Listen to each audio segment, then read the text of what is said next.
Hey guys, Max here. So recently I made a pricey purchase of an electric scooter. And obviously, what do you need for electric scooter? You need a good reliable lock. So the first lock that I purchased was on Amazon. It looks like handcuffs and it looked pretty solid. It's just metal.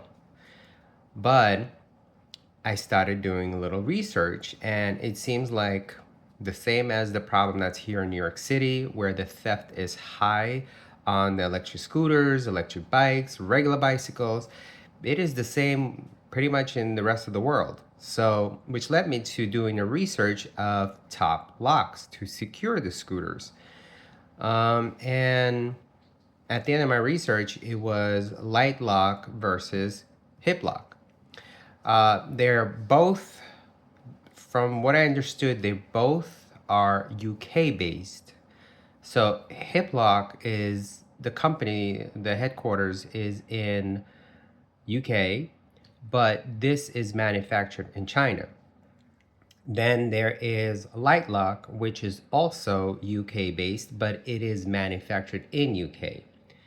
And specifically in this video, I'm referring to LiteLok X3, which was basically something that came after X1, and it is more secure because the video is showing that X1 is easier to cut through versus X3. But I just like this design overall. And based on my research again, HipLok seemed to come to be the one that's on top, a little bit more secure. And this is HipLok 1000, and then this is HipLok DX1000. And this was easy to purchase Amazon. I bought it, I believe I got it within 2 days, maybe the next day. I don't exactly remember. The problem is, this is a pretty small lock. It's great for portability because this thing is pretty heavy. But again, it's small. And the bike that I bought, electric scooter that I bought, is Nami Burn E2, which is not a tiny scooter.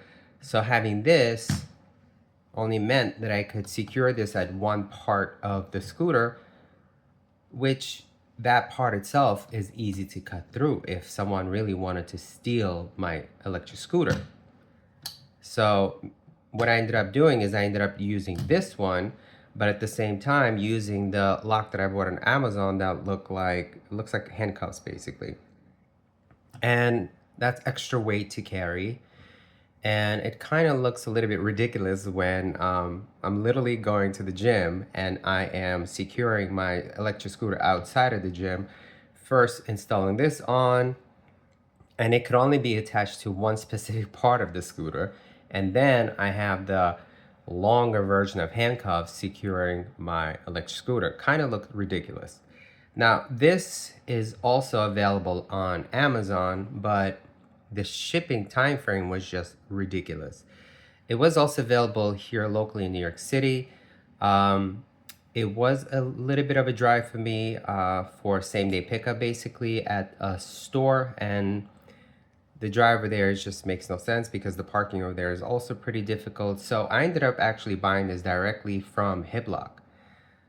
And surprisingly, it arrived really fast. I think in like 4 days or so, I got it. It was pretty quick.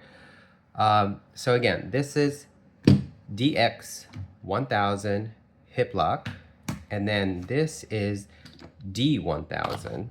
I guess the X stands for extra large, and you could see it's a pretty big, even my hand easily covers D1000 versus where it's DX1000 offers a lot more of a space, which also allows me now to secure my wheel and the electric scooter at the same time. And honestly, if a thief is looking to steal an electric bike, I doubt they're going to be cutting through the frame and at the same time cutting through a wheel. So, and the difference is this was 300, this is 350.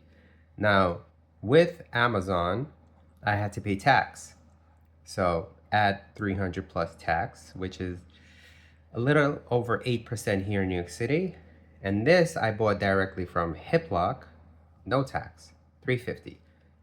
So maybe like this ended up being a little over $20 more, but you're definitely getting a lot more for a lock.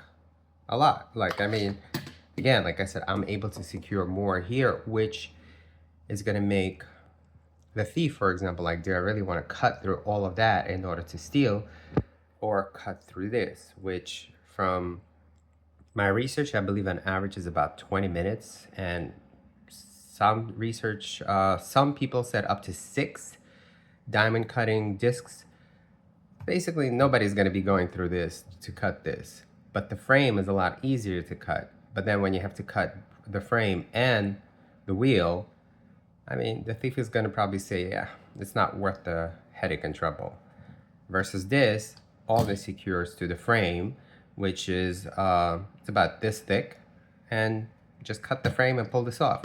Because in reality, if you're planning to cut this, you're going to have to cut this side and this side at the same time. And even if cutting in the middle, that's just extra work, because you can't open this. They're both secured on each side because they're in like a square shape in here. So you can't twist and turn. So you'll have to cut here and here in order to get through. Versus if this is only secured to a frame, you just cut the frame. So again, this is HipLok DX1000 and this is HipLok D1000. This is great if you have, like, for example, a regular bike that has a small frame and you're able to secure, I mean, if the frame is like really close to the wheel. Otherwise, I think the only solution for this one is securing a frame to it, versus this gives you more security options. If you have any questions, please comment below. Thanks for watching.